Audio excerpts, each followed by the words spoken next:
Bueno, vamos a ver manipulación de rutas en Prey Framework. Ahora veamos los contenidos. Dentro de los contenidos que vamos a revisar en este caso, vamos a ver lo que es un router HTTP, algo de inyección de dependencias, la sintaxis que se debe seguir para el archivo de rutas, los métodos HTTP que se pueden usar, los patrones URI, URLs, las rutas estáticas, rutas dinámicas divididas por slash, las llamadas al método generador de acciones, tipos de parámetro, ruteo prioritario, ruteo reverso, rutas relativas y el controlador por defecto.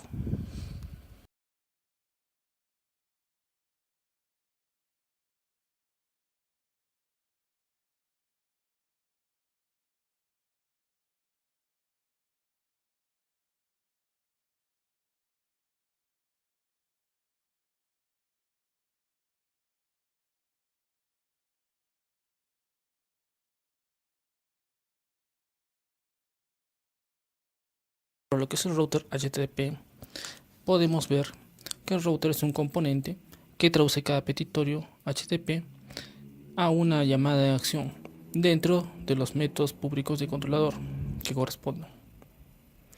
En este caso, un pedido HTTP puede ser visto como un evento MVC del framework Prey Framework.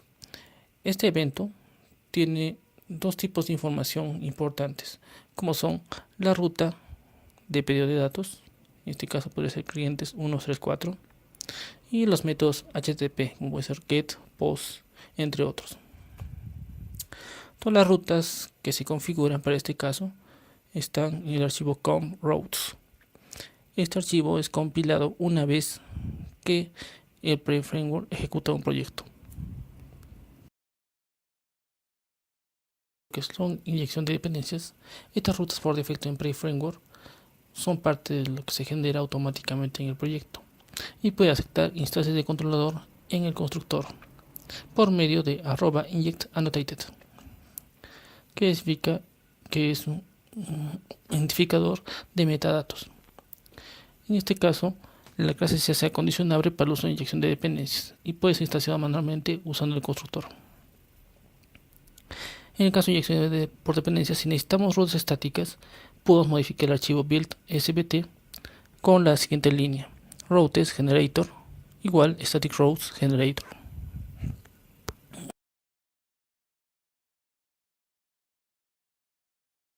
Cuando hacemos uso de la sintaxis del archivo rutas, en el archivo com.routes, que es usado por el router, se puede listar todas las rutas necesarias para la aplicación.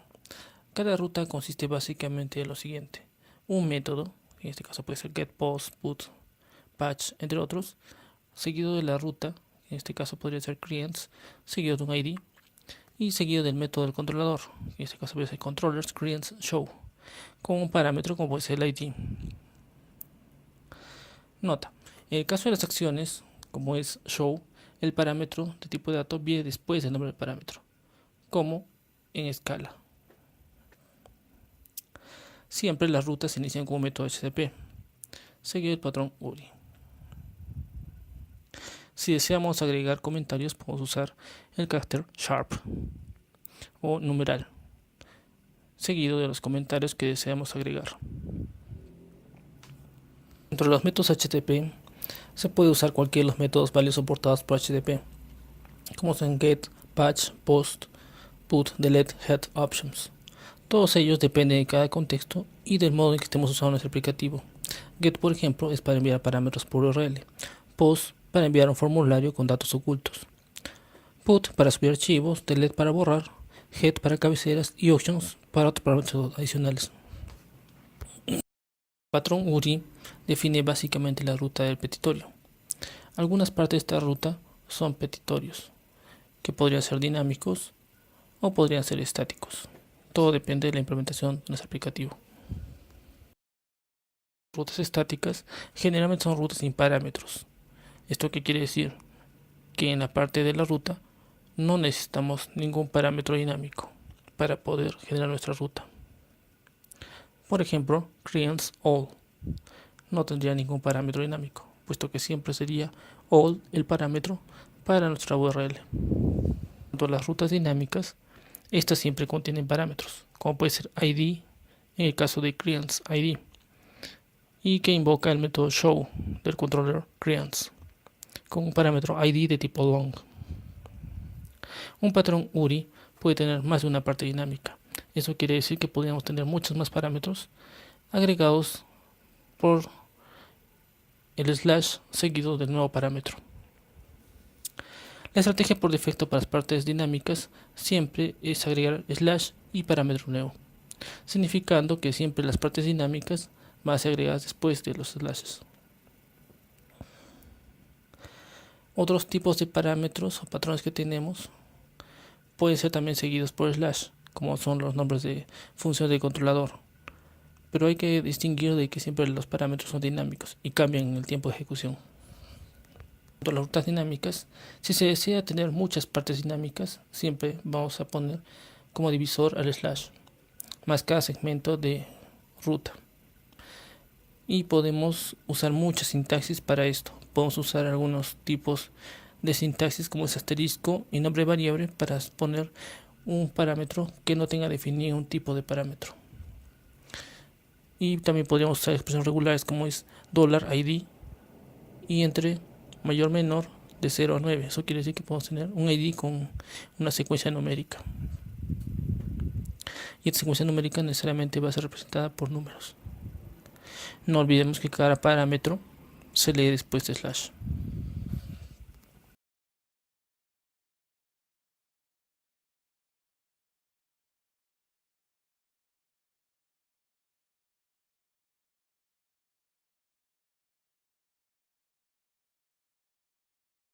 Llamadas a la acción siempre son la última parte de la definición de una ruta, lo que en este caso es llamado método del controlador.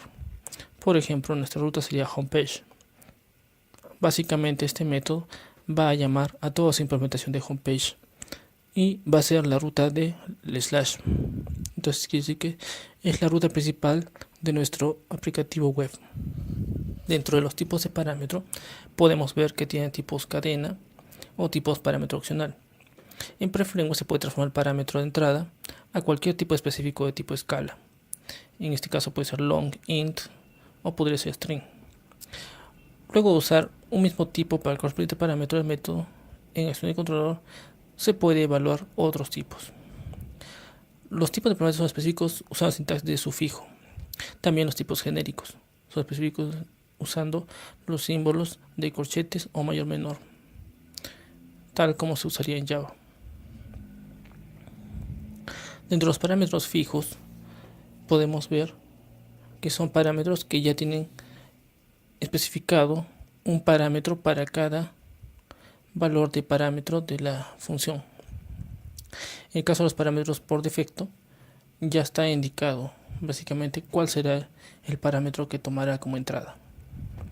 Y los parámetros opcionales es un parámetro que puede estar presente o no en la solicitud de datos de la URL.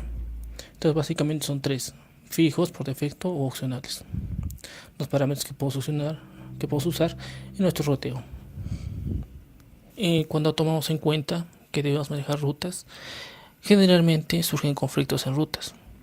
Si debemos tomar una decisión de qué ruta se está usando, siempre debemos tomar en cuenta que la primera ruta es la que se tomará como ruta válida. Siempre la segunda, o tercera, o cuarta o última no será más que relegada ante la solicitud de una ruta.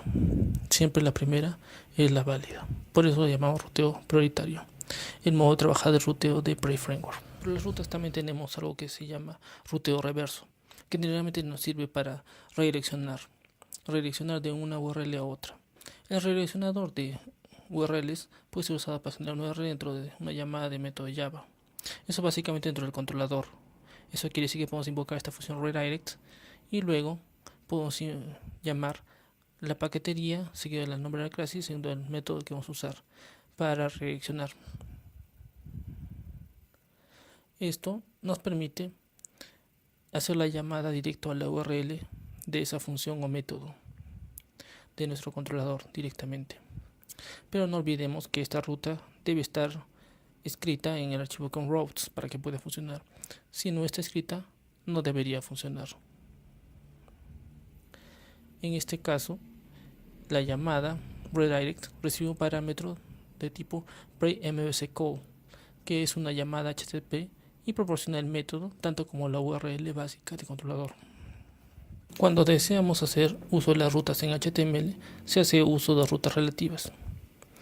Es muy parecido al uso del router reverso, solamente que incluimos arroba antes de la llamada al controlador, seguido de la función que usaremos para ruteo. En este caso, hay instancias donde se retorna una ruta relativa en vez de una ruta absoluta, lo cual puede ser muy útil para ciertos casos del HTML. Las rutas retornadas son, como ya sabemos, un pre-mbscall, las cuales son absolutas en términos de escritura de rutas. Esto nos puede causar algunos problemas, quizás sí, quizás no. Depende de la forma en que estemos usando los proxy HTTP, los basadores de carga y los enlaces de la API. El servicio de la app tiene una especie de gateway web que nos permite prefijar todas las rutas con algún servicio de configuración, que ya está descrito en CoffRoutes, siguiendo nuestra base de trabajo de nuestro proyecto web. Esto básicamente se puede usar con el HTML y nos facilita el trabajo en las plantillas de HTML para Prey Framework.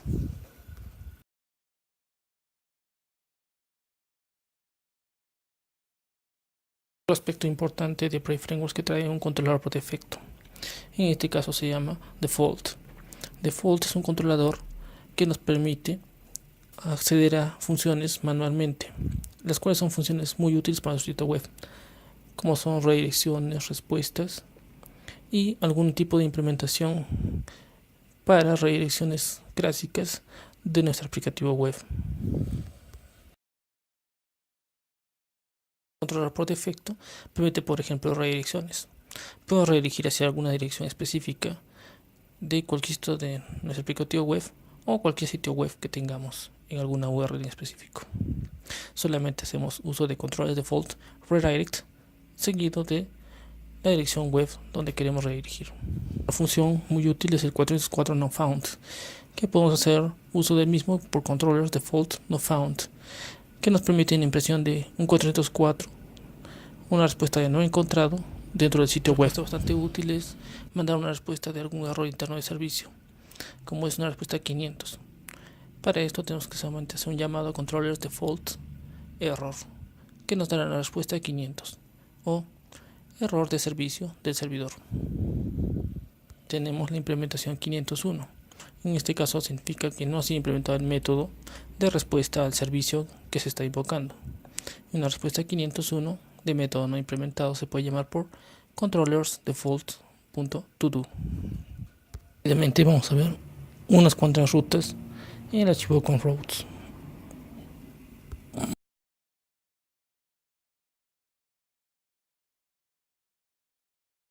Hasta aquí sería todo por este video tutorial. Gracias.